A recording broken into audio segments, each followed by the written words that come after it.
Good morning, all of you. Today we are going to discuss UV spectroscopy, and already we have seen the first part of UV spectroscopy. In that first lecture, so many things we have covered. Now continuing the same things in this lecture also. So different type of mode of electronic transition that we were discussing yesterday. Now yesterday we have seen what do you mean by sigma to sigma star transition, pi to pi star transition. That two part already we have covered. Then we move to the n to q star transition and n to r star transition. What do you mean by n to q star transition? The thing is that 270 to 700 nanometer, when this kind of spectral range is there, then it indicates n to pi star transition, and when absorption take place or spectral range is 190 to 210 nanometer, then n to sigma star transition. Now you look at these two cases. In first case we have n to pi star transition, and in second case we have n to sigma star transition. As sigma bond breaking energy required is more, therefore wavelength required for this is less. So see here, it is 190 to 210 nanometer, and in case of n to pi star, energy required to move electron from ground energy level to excited energy level, in that case energy required is very less compared to n to pi star sigma star transition. Therefore this wavelength is maximum. Wavelength is more, definitely its energy is less. And last transition, that already not generally observed, but it is there in vacuum of UV. Whenever we are having the vacuum, in that case it is there from an orbital in the ground state to the very high energy in the direction of the ionization of the molecules. So we are not having much more interest in this. We are having first four transition, that is sigma to sigma star, pi to pi star, n to pi star, and n to sigma star. Already we have seen that sigma to sigma star transition. Look at this sigma to sigma star transition. That it means that it is the promotion of electron from sigma bonding to sigma anti-bonding molecular orbital, and the sigma electrons are strongly held. It means it is very strong bond, and therefore to break that bond energy more. Therefore also the movement of electron from sigma to sigma star is more. So the transition is quite large, and it required shorter wavelength below 150 nanometer. Therefore the energy is very high or more energy. Look at this sigma molecular orbitals. Then when it moves the sigma to sigma star, what happen there? Whatever we are having, this two electrons together, that gets separated, means one is at ground state and another is of excited state. So this kind of transition is occur, and this kind of transition is nothing but sigma to sigma star transition. So electron from bonding molecular orbital, especially sigma electron from bonding electron orbital to anti-bonding orbitals, that kind of movement you will observe. Now and this kind of transition is occur in case of saturated hydrocarbons. What do you mean by saturated hydrocarbons? The carbon compound containing carbon-carbon single bond, or carbon-hydrogen single bond, carbon-nitrogen single bond. So whatever you are seeing the different atoms and having the single bond in between that two atoms, definitely it is called as saturated hydrocarbons.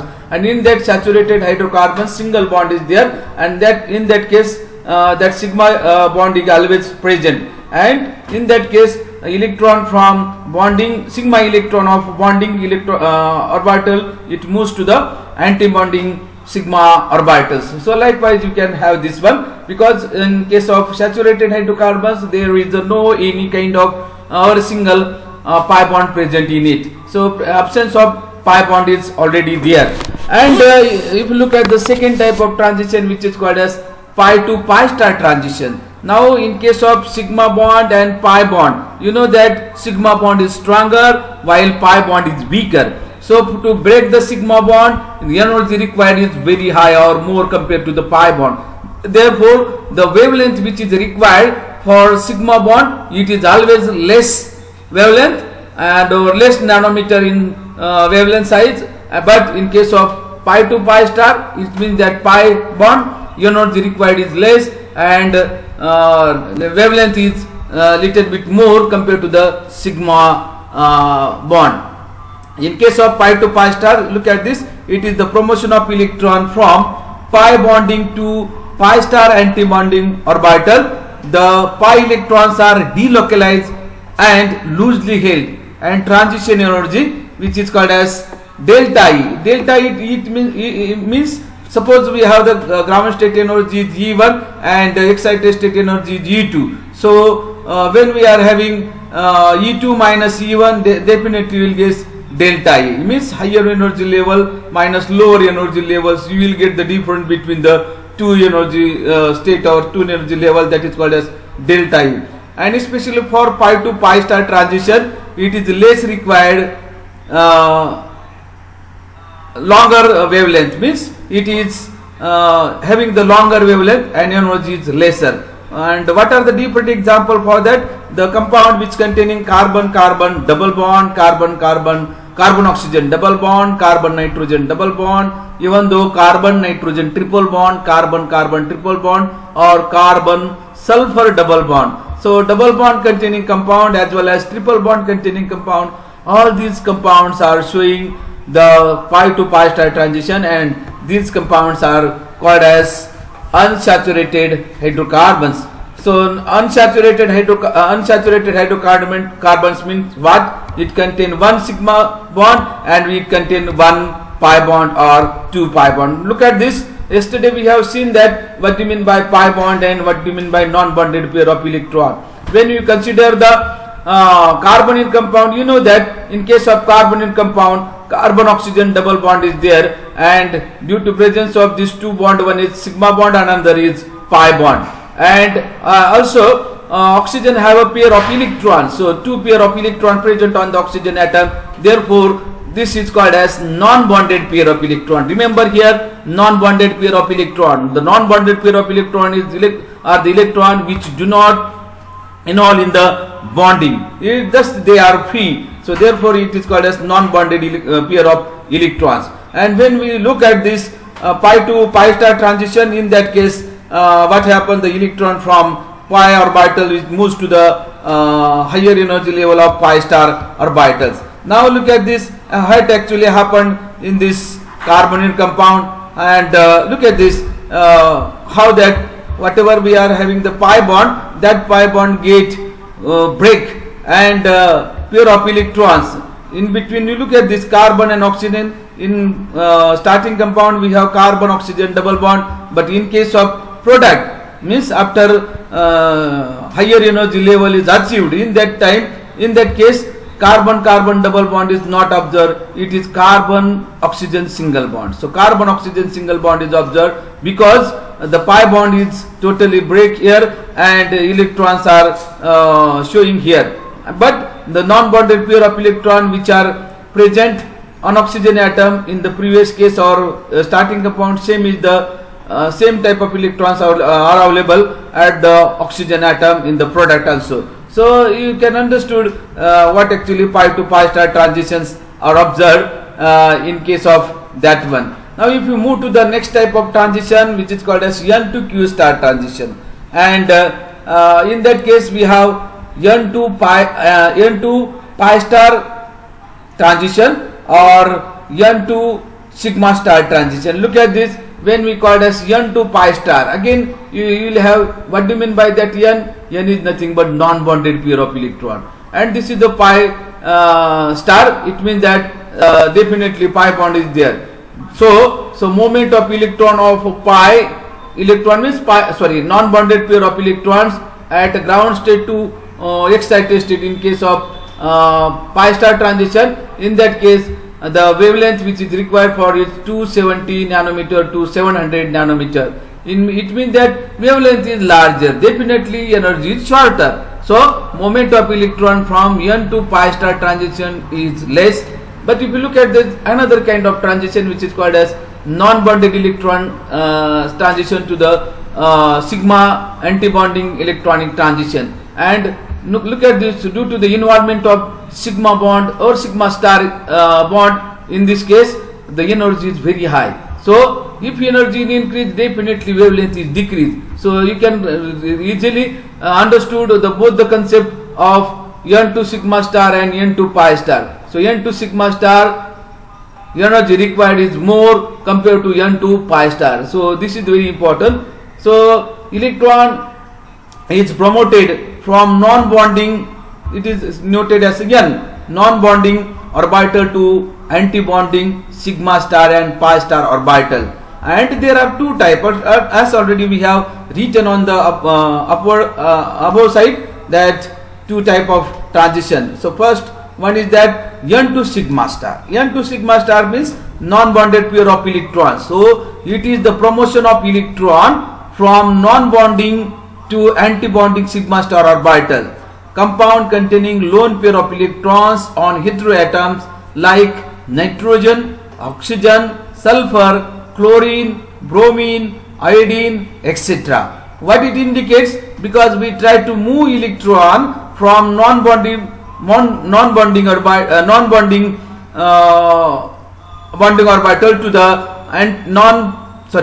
the anti-bonding sigma star orbital. It means that the moment of non-bonded pair of electrons to the higher energy level of sigma, that is sigma star. So energy is more. In that case, definitely energy is more. Look at this CH3OH. It is well known to you. This is the alcohol, and you know that alcohol containing OH group. And if you look at this oxygen atom, it having a non-bonded pair of electrons. Non-bonded pair of electron means, in this case, on the oxygen, red colored one pair of non-bonded pair of electron is shown, and another blue color non-bonded pair of electrons are shown. So there are two non-bonded pair of electrons, and we have to move that non-bonded pair of electron towards the sigma bond, because we want to move it into the sigma star orbital. So non-bonded pair of electron is move, and it requires more energy to move from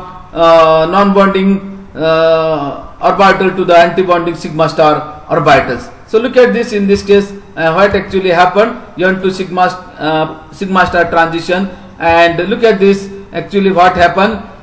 Look at this CH3O and H, means see here, whatever blue color electrons which are below the oxygen atom in the previous case, same electrons are there in the product also, means blue color electrons, non-bonded pair of electrons, they are there. But when we are look at the another, means red color electrons which are shown in the starting compound, that is methanol. Look at this electron, how it is jumping or how it is coming over here, that is remain only. But whatever electrons was there in the starting materials, one electron is shift to the sigma star anti-bonding orbitals. So see here how that electron get distributed, how that electron move from ground energy level to the higher energy level due to getting the EV absorption by that particular compound. It means that when we are looking the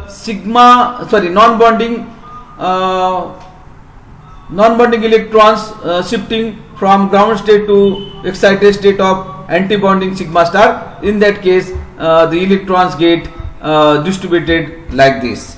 Now if you look at the next one, that is non-bonding to pi star transition. In that case, you can look at this, actually example is given over here.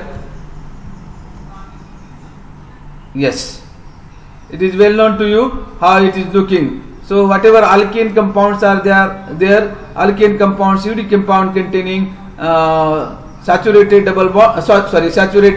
bonds, means containing carbon oxygen single bond. In that case you will find sigma to sigma star transition and energy is more. And for example, we will have so many examples, but in case of N2 sigma star transition, just like alcohol, ether, amine, sulfur, all these compound containing non-bonded pair of electron, definitely it shows N2 sigma star type of transition. Then when we look at this alkene and alkynes, alkene means which contain carbon-carbon double bond, alkyne means which contain carbon-carbon triple bond.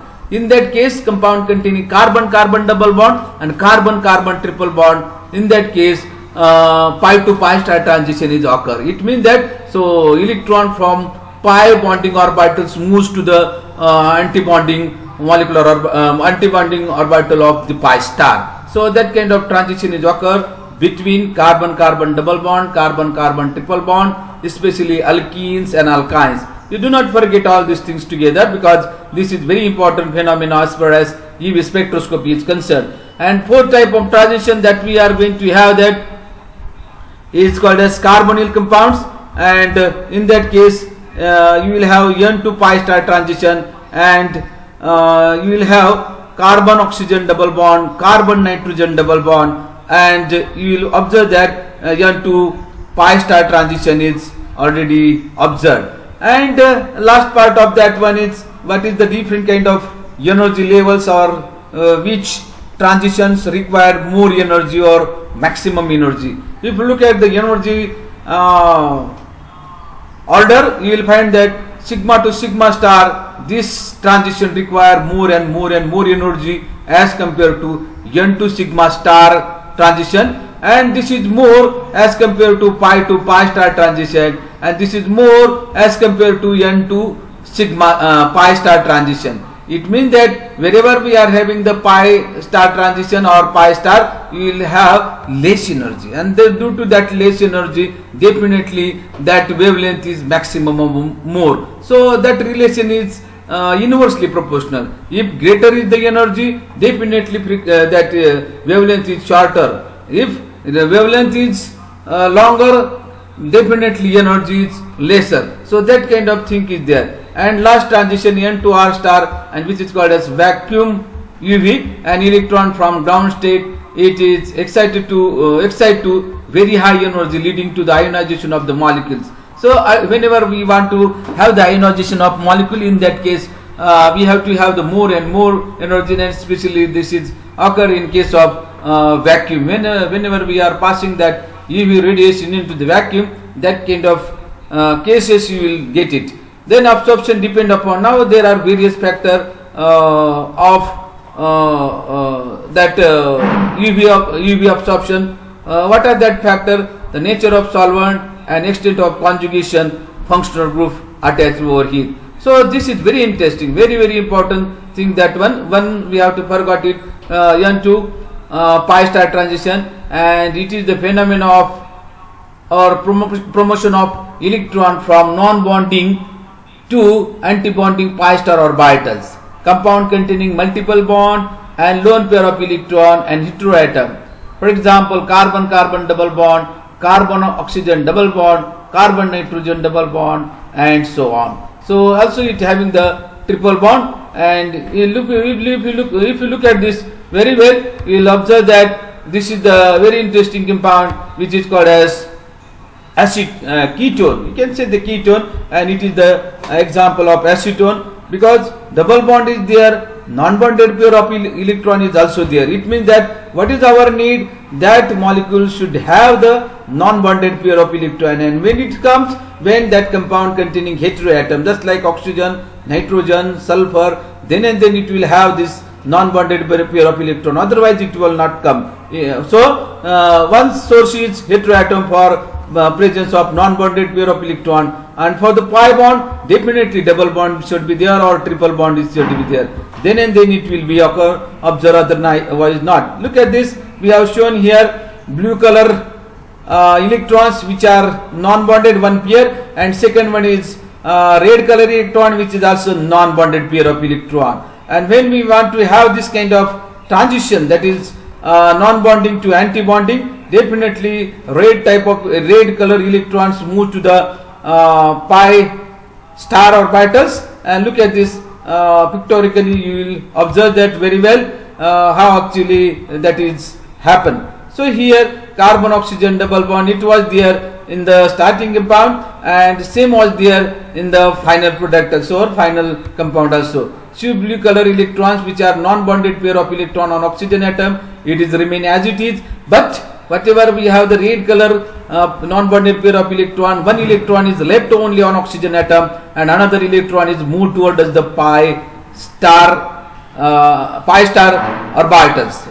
So that is called as antibonding pi star orbitals. So see here, so whatever two electrons were there in the starting compound and it was closely connected to with each other, but due to the getting energy of UV spectroscopy to that molecule, definitely that two electrons which are close in the starting compound, definitely they get separated. One is left on one is left on oxygen atom and another is definitely moves to the carbon-carbon double bond, that is pi star antibonding orbital. So this is very interesting and you should understood the concept of transition, electronic transition. Now the next part is very important because once you understand the different kind of transition and how that UV radiation get absorbed and what are the different factors which affect on UV absorption by that particular molecules, that we have to see this one. So first is very important, effect of conjugation on position of UV band. It means that once conjugation is going to increases, what is the impact of absorption of UV radiation over this organic compound. So we have put here the very different kind of compound and what kind of transitions occur, then absorption band, it is lambda max of that one. So if you look at the first compound which is called as CH3, it means that ethane, in that case sigma to sigma star transition is occur and energy that wavelength is 135. Then if you look at the second one, CH2 double bond CH2, you will have pi to pi star transition. It means that in this case we have carbon-carbon double bond, therefore we are definitely considering the pi to pi star transition and energy wavelength for this is 175. But in first case it was 135, but here it is 175. So 135 wavelength is definitely shorter, therefore energy is created by that particular UV region is maximum or more, and definitely pi to pi star electron gate transition occur. If you look at the next one is CH2 double bond CH2 CH double bond CH2. It means that two double bonds are there, but that two double bonds are not in conjugation. Due to presence of double bond, one can show it having the pi to pi star transition, and that energy is wavelength is 175 nanometer. If you look at the another example, CH2 double bond CH double bond CH2, and it shows pi to pi star transition, and that wavelength is 217 nanometer, means the wavelength is increased, so energy definitely going to be decreased. Why? Because double bond, single bond, double bond. So one is double bond, another is single bond, then again double bond. So that double bonds are alternate fashion. When double bond is coming under alternate fashion, just like a single bond, double bond, single bond, double bond, then you can say it is conjugated. And once we have the conjugation system, definitely the absorption is increased, means lambda max is going to be increases, wavelength is increases, and energy is going to be decreases. So that kind of things we have to consider. And last example is beta carotene. You know that beta carotene, it is well known to you, everybody is using that beta carotene as a food, and in that case 11th conjugated double bonds are there. If you look at the structure, I will show that structure in the next slide, but in that case you will have pi to pi star transition. And if you look at the absorption or wavelength for this beta carotene, it is 415 nanometer. It means that it is very, very high as compared to the other compounds. Now if you look at this structure of beta carotene, you will observe that beta carotene, just you count the number of carbon-carbon double bond present in the beta carotene, and all these double bonds are in alternate fashion. So look at this. This is the carotene structure: double bond, single bond, double bond. So one double bond, second, third, fourth, fifth, 6, 7, 8, 9, 10, 11. So all these double bonds are alternate fashion. So none of the double bond is not conjugated, not cumulated. All are conjugating manner, and due to that conjugation absorption is increased, lambda max is increased, and you will have the less energy, means absorption of that particular UV radiation by that particular beta carotene is very less, but wavelength is very high. So that kind of thing is there. So in beta carotene 11 double bonds are there, and all double bonds are in the conjugation. So all these things, if you look at very carefully, you can understand what kind of transitions are there and how they are useful to understand the UV spectroscopy. Even though what is the impact of conjugation on UV absorption, that also you can understood very well, because as you know that conjugation is going to increases, definitely lambda max is going to increases. Once lambda max is increases, the wavelength is also longer and energy is shorter. So that kind of correlation you have to keep in mind, because if you understand the basic concept of UV spectroscopy, then you can understood the what we called as analysis of spectra as very well. Okay, with this we have finished this presentation. मला तुम्हाला एक या ठिकाणी नमूद करायचे की आपण जे chat box मध्ये तुम्ही प्रेझेंटी दिलेली ती प्रेझेंटी सर्वांनी कंपल्सरी देत राहायची, ज्यांनी दिलेली नसेल त्यांनी द्यायची, आणि तुम्हाला व्हॉट्सअप ग्रुपवरती नंतर मी एक लिंक पाठवणार आहे, ती लिंक रोजचे रोज भरून द्यायची, म्हणजे फीडबॅक लिंक असणार आहे, ती रोज तुम्ही भरून द्यायची. फीडबॅक लिंक जर आली नाही तर तुम्ही ती भरायची, भरायला थांबायचं नाही, विसरायचं नाही. आणि 18च विद्यार्थी म्हणजेच मला वाटतं 16च विद्यार्थी दिसत आहेत, बाकीचे विद्यार्थी काही दिसत नाही. आपण पुन्हा दुसरे लेक्चर चालू करणार आहे, हे संपत आलेले, वेळ संपलेला आहे म्हणून मी थोडासा बोलायला लागले, नाही तर लगेच दुसरं प्रेझेंटेशन करणार होतो. कारण की हे जे प्रेझेंटेशन होतं हे प्रेझेंटेशन आपलं कालच्याच भागातलं राहिलेलं होतं, जे काल थोडेसे टेक्निकल अडचण आल्यामुळे आपण ते घेऊ शकलो नाही.